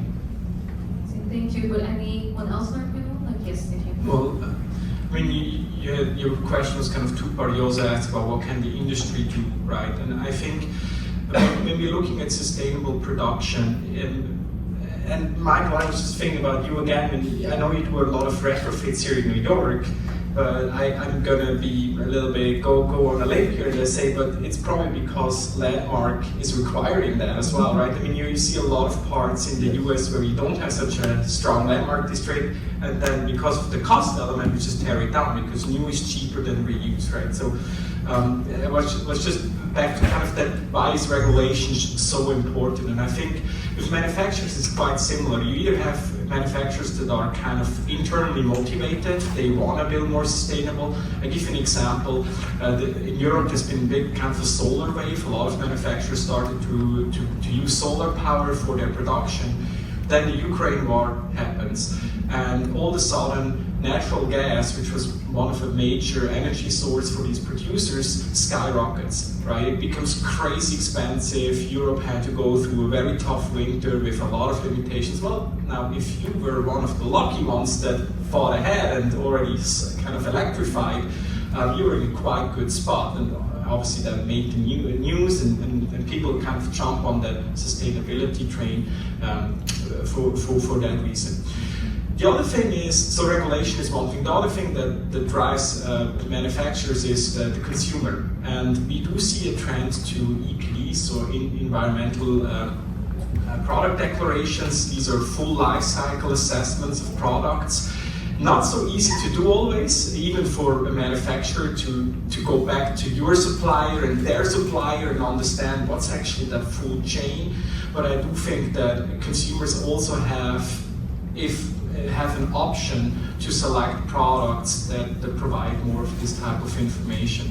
And I always find it important, we all want to change the world, but we have to change the world first in our sphere of influence, right? I mean, I care about turtles, I care about straws, but somehow the straw industry needs to do their work. And I'm in the construction industry, so I'm trying to really think, what can I do in my sphere?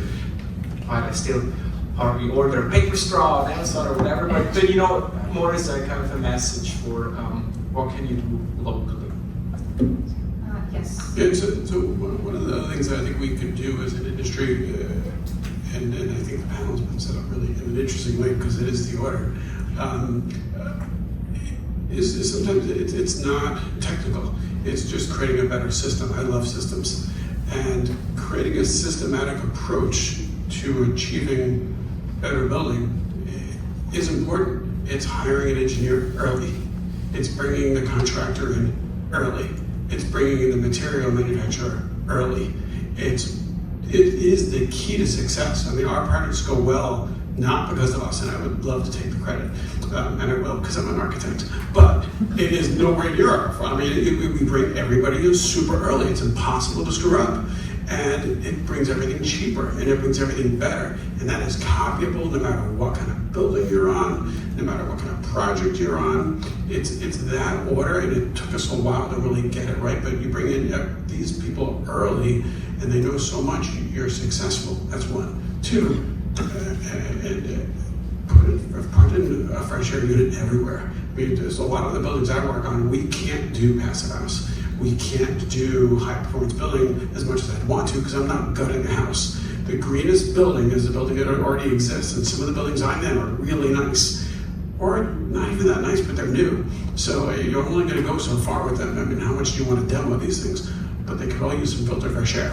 And a lot of times, even the newest ones, even the buildings built today, don't have them. So put in the filtered fresh air. And then my last point, which was already made in the panel, but I feel like, again, this is a systematic approach. Bring in folks early, put in filtered fresh air. And the last one, which was already mentioned as well, but it's so key, is monitor it somehow. If you don't know where you are, you don't know where you are. If you don't know how the building's performing, you don't know how it's performing. If you don't have something in your space that tells you kind of where you're at, when you have a thermostat on the wall, it tells you kind of where you're at.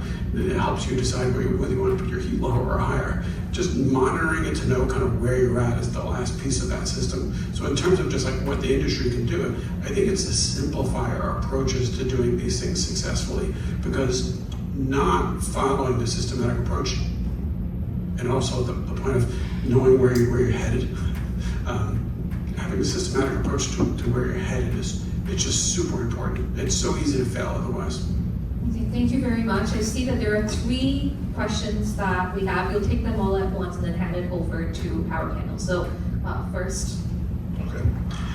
All right, so this question is, I'll start with Michael, but I think everyone can chime in because you all have something to contribute. So Michael, you said, I like the way you phrased it, you discussed how passive house is now cost neutral. So some builders are able to do passive house at cost neutral. So what I was wondering, and what I want your thoughts on, is how do you replicate yourself? How do you get more builders, more architects, more professionals generally on board with passive house and building better in general? Especially if we can get cost neutral, then you think the doors will be open. And the thing that I really liked is the way you talked about people don't know. So you mentioned that as a challenge. So it's like, how do we get people to know on the professional side and the occupant side as well? So what I liked was you said, would you like a house without bugs? Would you like a house with clean air? And let me give you a passive house. as using what humans actually need as a way of introducing a different model. So. Yeah, so I'll start. It is one of the reasons I created the accelerator, because I feel like Pathways Accelerator is a thing that communicates people mostly virtually. Sir, I hate to interrupt you, but Keikashan had said we'll do all 3 questions and then y'all can respond. Go for it. Yes. Because you're close to the end of time. Sorry. But I'm excited to hear your reflections, not only from our friend. You didn't say your name. I'm Andy Sauvage. Thank you, Andy. Great name. I love that. My name's Dr. Beth Listman. Nice to meet all of you. Thank you for your work. This is really exciting, and thank you, Keikashan, for putting this panel together and moderating it. As someone with a background in architectural engineering in this country, but who left that field because of lack of people who look like me, to be honest with you. I'm very curious, as you reflect on all of these ratings and all of these structures and your industry, which you speak about so cogently, what difference would it make? I'm just curious, in your opinion, if women were involved on an equal extent as men were in the creation of ASHRAE, in the application and construction fields. We're seeing some change in government. That's actually moving much more quickly than the construction industry itself. But I'm just curious, in your opinions and your experience in different countries internationally, I think we'd see something very different than what we see here in the US. Just my theory. I'm not sure. I haven't traveled enough yet to test that one out. But just curious, because design matters, right? How we design our firms, how we design our lives, and how we share responsibilities for cooking, for childcare, for daily activity matters. So very curious about your thoughts, and I don't know who had the 3rd question. Thank you very much for that question, and right there, we have our final question. Hello everyone, I'm Shidi. Hello everyone, I'm Shidi Mashuke. I'm an artist, academic, I'm a professor of economics, business. Studied my PhD at the university. I study human migrations, disaster with climate change, archaeology. Okay? So just a little bit of my background. So I'm always like, when I come to these events, which I've been doing for many, many years, I'm happy to see there's more climate conferences. There was hardly any, and I didn't do it for some time. I'm always frustrated. The last few years become popular more, become credits, become more economically feasible, right? And we have more of these things. Why do we keep bringing up the woman cooking with the coal, okay? Or the consumers, or the people, the poor people, that we could, subsidize them and we could, make their homes more efficient. Most of the so-called pollution, most of the issue has to do with industrial production, okay? Which is spearheaded by the Western world, by the colonial world. And most Americans are live here. So these are all done with research, right? It's not a coincidence that India and China have some of the worst pollution, because that's where a lot of the stuff were being made in the last, 20, 30 years, okay? And also, I'm happy that you brought up women, okay? A sustainable solution, I was talking with this lady later earlier on, a sustainable solution to climate change cannot happen without the leadership of women, indigenous people, that includes most of Africa and Africa. Will not happen. Why you need diversity of thought? The Western world has been bad at this. You need people that think differently. You need people that know how to build with cement and blocks. If we know good, they're wasting sustainably. So we need to stop, understand that we here must influence our governments and those big industries, those big companies, to make better decisions when it comes to hiring. Women are better designers. That's the political background. We are better designers. Okay, that's true. Diversity, we know how to build. We know how to be more efficient. So we need to hire better, design better. We need both sexes. Men are very strategic. They're more like a very strategic mind. They can just go for it. But women are more like more efficiency. Traditionally speaking, that's That's reality. We can go through the research if you want with me in the back.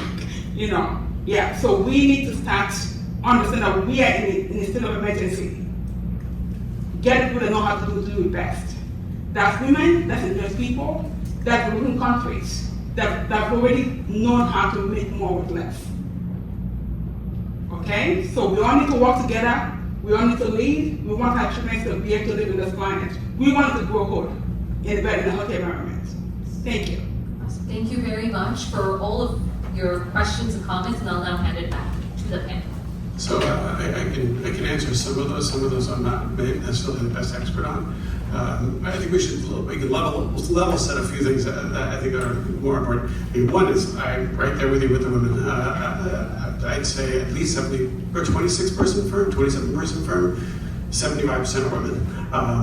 I will say that it's not really 75% women. We have a really great connection at Michigan, great connection at New York Tech, great connection at Columbia, and they very often will call us and say, we've got to fire somebody, hire this person, and it just happens that a lot of them have been women, and they've been great. A lot of them have been with me forever, so I'm very lucky. So that's what I can say about that. I mean, that we're lucky in the office. We've got a lot of different interesting people there. Passive House is cost neutral at two levels. I'll start there. So I want to level set it because I should get destroyed on that one. If you're doing a large building, 10,000 square feet or more, cost neutral, no big deal. If you designed it right, if you know what you're doing, if you're following people who've already done it, you can do it cost neutral or cheaper. It's economics of scale. The types of projects I do, high-end residential work. If you're doing high-end residential work and you're not doing passive house, it's because nobody told you what you were doing.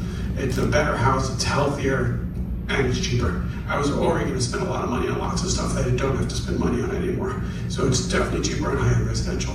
When you get into the mid-price residential, a typical single-family, 3-story, Jake, you can probably talk more about this as well, but I do some of them, anything, I'm thinking like 4,000 square feet to like 6,000 square feet, it's more expensive. It's 5%, 10%, maybe more expensive. If I'm going into something that wants to be even more affordable than that, and I'm really trying to do like Habitat for Humanity, or I'm trying to do mass-produced homes, now I'm at like 10% more. How you get those to be cost neutral though, is to do more of them. And the more we do, the less it will be, because all of a sudden I'm getting the same scale of economy as I'm getting with the larger multifamily buildings. And that is where the industry is going. When we first started doing this, I can get like 2 window companies. Now there's so many that I wanted to start a marketplace. When I started this, you could only get one piece here or one piece there, or this here or that there, and you had to wait 20 weeks for it to come. Now I can get it all here. Everything is changing, everything's getting faster, and you can talk about that more than anybody because you're in that industry. I feel like we're changing fast. We have to support it. And then coming back to your last question, more we can do to have forums like this where people cannot unlearn the answers to the questions you're asking. When people should try to answer them as honestly as they can so we can make change. And then people cannot unlearn some of these answers. They're just too obvious. And then all of a sudden you're done. And it includes all the builders. I've been to lots of conferences with builders and architects, and once you see it, they're like, we got it. I can do this, and I'm sure you guys have seen the same thing. You see the light bulbs go off, and once the light bulb's on, you get kind of upset when they say, they don't want you to build this way, or design this way, or buy a better product. They don't want to buy the worst product. They're scared to actually. They know what the ramifications are. So those are some of my answers, at least. All right, great, thank you. But let's just go down the panel as we move towards the conclusion. Yeah, so maybe to the second question, I can just say as a witness and being in a lot of different architecture firms and companies, I would say on the design side, the women ratio has definitely increased a lot. We deal with almost equally women as men. That's not the case on the job sites, definitely not. I can tell you from traveling across the world, being on different job sites, for example, in Scandinavia, that really stood out to me. Jake and I were in Norway last year, and there were definitely much more women on the job sites. For us, we love having, in that regards, the gender is not relevant when people apply. We don't get as many applicants. I mean, that's something that we see in our industry. At least we often like to hire people from job sites, so it kind of creates that loop, that negative loop, right? You already have a smaller pool to even draw from. But to your point, I think at least on job site it's still a problem. I think some of the toxicity that has been associated, I experience much less on sites. I think we are evolving. The women employees that we have do mention some toxic experience that they have on site or when they go on site. But I can just tell you from my observations, we are much further ahead than when we were 10 years ago when I started being here. So it's progress, but not at equal footing. That would be kind of my answer to that. You can speak to yours, and I didn't know what your question was, or if it was more a statement. Yeah, I was agreeing with architects. So happens to be a woman over there, very good at it too, I must say. So I was agreeing with her that we need to be real about how we're in a state of emergency. So it's really important that we understand that, okay, the people that we seem to follow, the consumer people, the women at home tissues, not people with clothing, these are problems of the Western world. These are problems of colonization. Unfortunately, because of the disparity that's been going on for a while, they don't quite have the income, financial resources to take care of it. So the Western world that created the problem, these big companies and corporations should mind their industrial production systems, make industry more sustainable. Let's stop pointing fingers at the women or at the people in New Delhi that are trying to struggle. If they became 100% sustainable, it will not impact the industrial waste. So that needs to be handled, okay? And also employing diversity. That includes people from other countries that grew up in those emerging societies that know how to do things better. People from, the so-called indigenous Americans, indigenous people all over the world, which are mostly in Africa, really, right? Those people know how to do things sustainably, create with nature, not against it. Okay, so we need to hire from those places. Why? So you have people that have the financial resources, right? Meeting people that know how to do it. And let's do it quickly. It's not about, we need to survive, we need to live. Let's do it quickly. That's what I was saying, yeah. Thank you very much. So, as to the second question, I would completely agree with Etienne. One of the things that we've started doing with our firm in the last few years is I've been able to peel off enough of my time to go and speak at trade schools. There's a couple in Illinois, one in our market in Columbia, and a couple in Kansas City that we speak at. I am seeing a lot more girls and women in the trade school, in both the high school and college level, than 10 years ago. The first time that I went, it was like, oh, there's a girl in the class. Like the first time that I went there, like there was one out of 40. And now it's, 30% or something like that. And being able to reach out to, what is Matt's last? Matt Bloomquist in Illinois. When I was looking for a new hire 2 or 3 years ago, I called Matt and was like, hey, I'm looking for somebody. And he was like, yep, I'll give him your phone number. She'll call you tomorrow. And it was just like, yeah, it makes perfect sense that he's picking out his best and brightest student, and it has nothing to do with gender or anything. It's just, this is my best student, and I'm going to send my best student to work for Jake because he respects us as a company, and I called him because I know his program is great. So I do see a bit of a shift going. We do have an electrician and a plumber both that have females on their crew that when I joined the industry, that wouldn't have been a thing. So I think there is a change happening. I think like any other change in our society, it's overly slow. And I don't understand why. I don't understand why we can't all just be people and be kind to each other. But fingers crossed that things continue to be more progressing in the right direction. As to your comment, Michael's completely right. 5 to 7% is what we tell people. But when you know what you're getting, it's a very easy conversation in my opinion. We talk to people, we don't sell anything on good, better, best. We talk about this is the absolute right way to do things.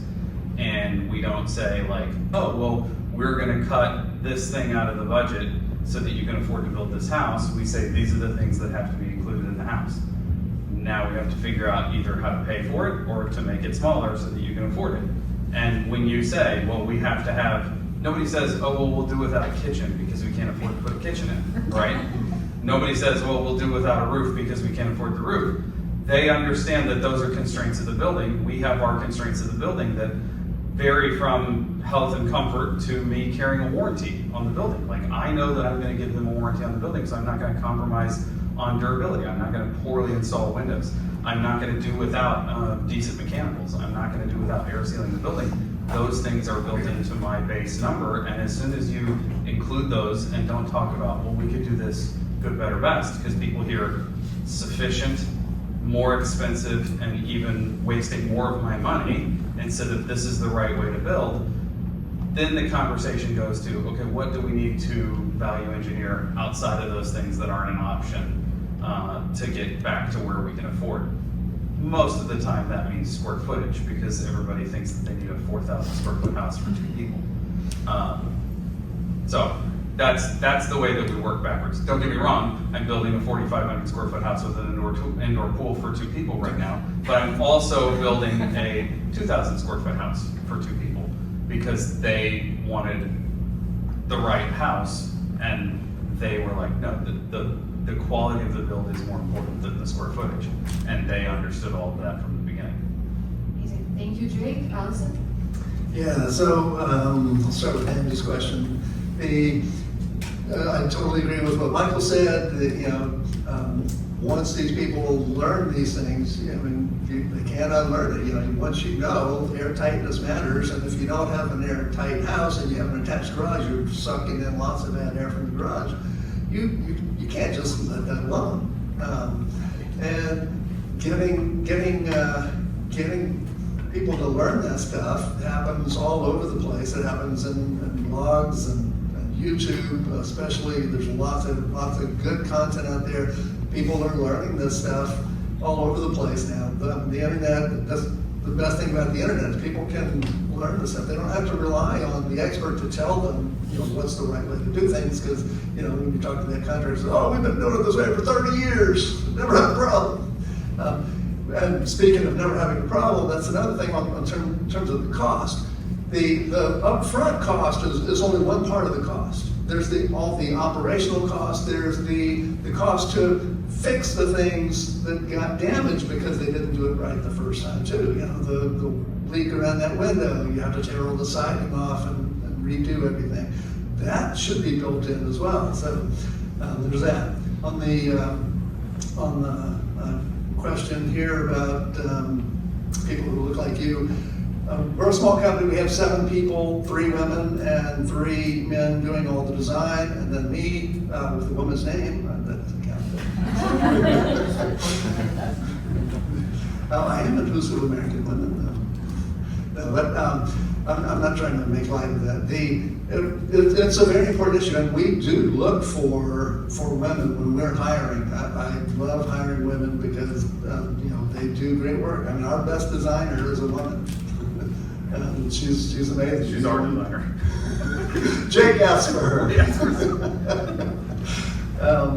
And on the big issues that you were raising, we have huge systemic issues, and I think the number one thing we can do to help with that is stop burning stuff. We have to reduce combustion. That's where a lot of the bad stuff is coming from. Fossil fuel industry, just burning all that stuff and putting it into the air, and that's a huge issue. Thank you, Allison. Zehnder? Well, I'm reminded of a profound line that I read from Khalil Gibran, for those of you that follow his writings. He said, "The world is dark until the mother wakes up."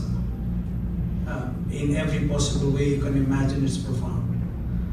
Whether it's the mother waking up in the morning, the children going to school, or the mother waking up in a community, as community leaders, as farmers, as thought leaders, as scientists. In every possible way, the mother is the cornerstone of who we all are, and especially for men. I wouldn't be born but for my mother. And everything I learned comes from her actually. So that's a fact. It's not. I'm not trying to be nice. These are just facts. You can ignore facts at your own peril, like we have ignored facts with climate change, environmental degradation, fossil fuel expansion, and all. We've known for more than 125 years that fossil fuel are a problem. Long before they became mainstream. Somebody got a Nobel Prize in physics in 1905 to actually articulate that this leads to accumulation of heat in the atmosphere in 1903, the seminal paper he wrote. So, and then of course we have ExxonMobil in the 80s.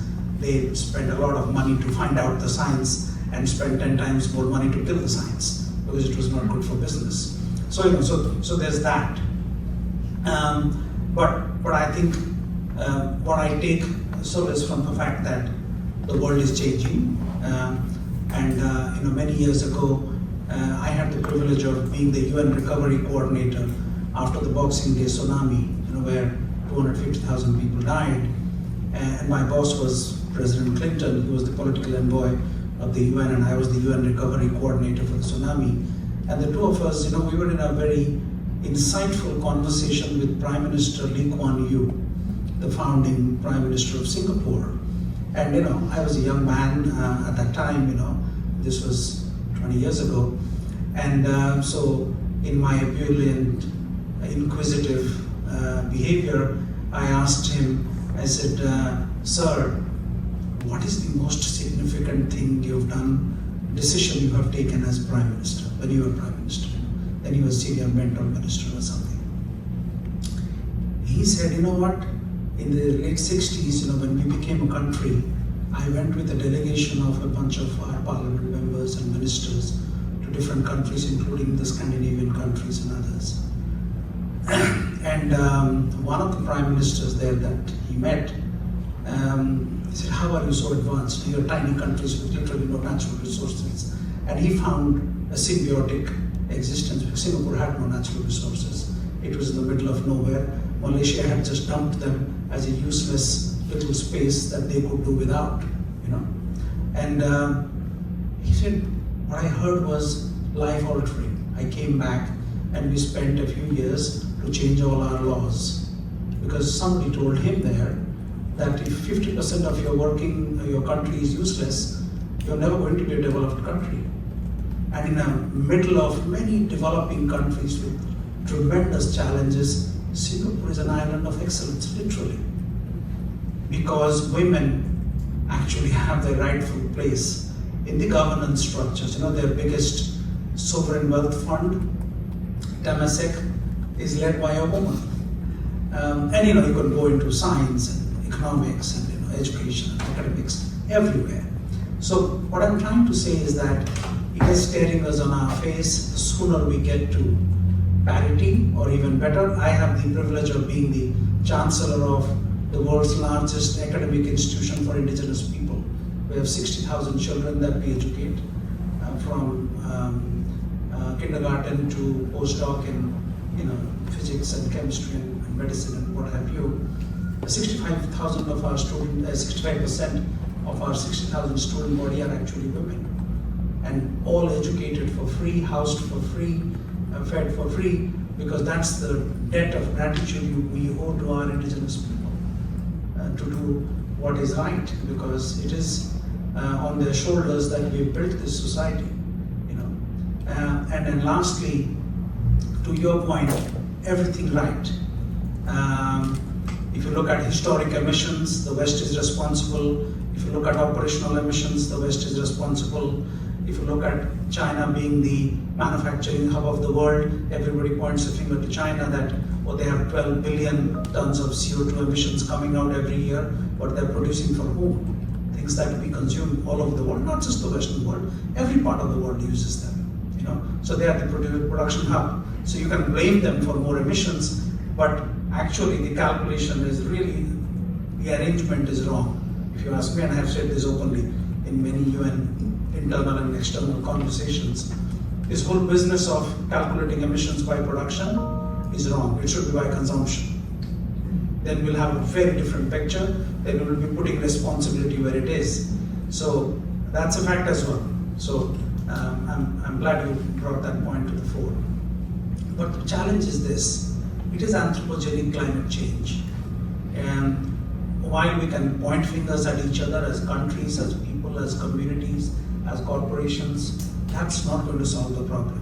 When the house is on fire, you look for the fire hose, you look for the fire tender, not blame the neighbor of how terrible they have been in igniting the fire. We can deal with that as well. We must deal with that, and responsibility should be placed where it is.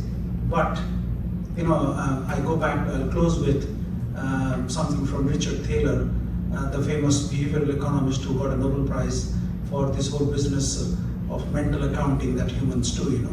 So all money is fungible, but we do this mental accounting. Oh, this is my holiday account. This is my 401k. While my credit card debt is running at 30% interest every year. If I actually took money from one pot and paid off that credit card bill, I will actually have much more money at the end of the year, because all money is fungible. The same holds true of carbon. So if carbon becomes right priced, so that you can do, the project that I mentioned about 15,000 biodigesters already deployed, it is possible because somebody is paying for that carbon. So we have to find creative ways in which we can work together rather than accentuate our differences, which is very easy and very justified. But the point is, that's not going to save us. As humanity, we really need to find our better selves, which is hiding sometimes deep within or right on the surface, depending on who we are as people. We need to bring out the best selves of ourselves, come together as people, as communities, think together, bring out the best ideas, and that's what we do every day.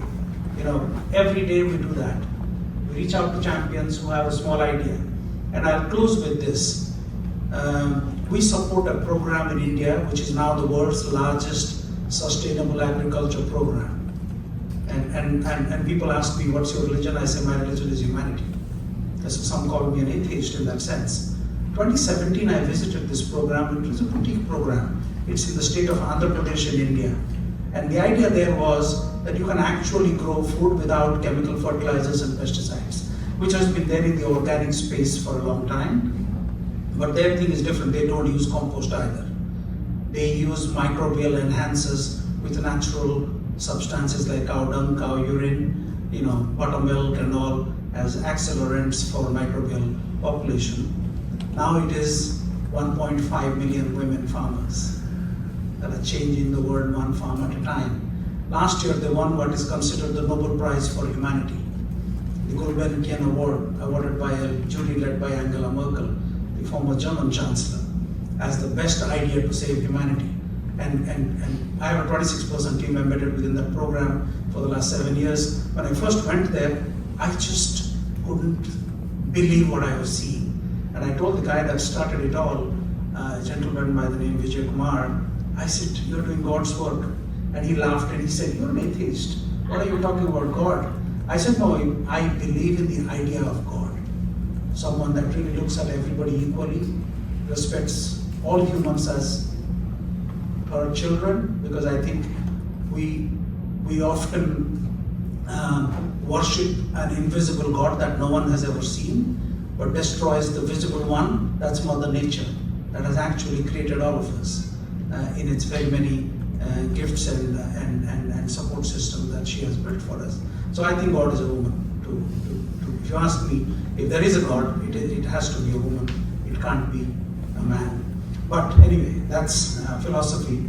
But let me close by saying this, that we have within us both the drive and the motivation and the ability to create the kind of change we want to see, but we need to work together. We need to dump our egos in the dustbin where it belongs and respect each other's for whatever we bring to the table and work together to build powerful ideas, powerful collaboratives that actually produce the results that we desperately need. Thank you. Absolutely. Thank you very much. And with that, I'd like to thank all of our panelists and our audience members actually for sharing your very valuable viewpoints on this topic. It's something that I think is already established that it's not been discussed enough. It's something that is very much needed, and it's time that we recognize it as an issue that is fundamental to creating a more sustainable world. I think our panel has already established that, this is an intersectional problem. We need more education and awareness because knowledge gives us power to act. And then we need to turn that knowledge into ground level action, as all of our panelists have embodied today with the actions that they're taking in their own spheres of influence. So thank you very much for being here today, for being a part of this discussion on how we can create healthier, safer spaces within our built environment and beyond as well, so that we leave no one behind and achieve a life of dignity for all, as is the motto of the Sustainable Development Goals. And this really is an existential threat. So it's time for us to take that action, if not for ourselves, for our children and our grandchildren. So thank you very much for being with us today. Lunch is being served outside, so thank you once again for being here and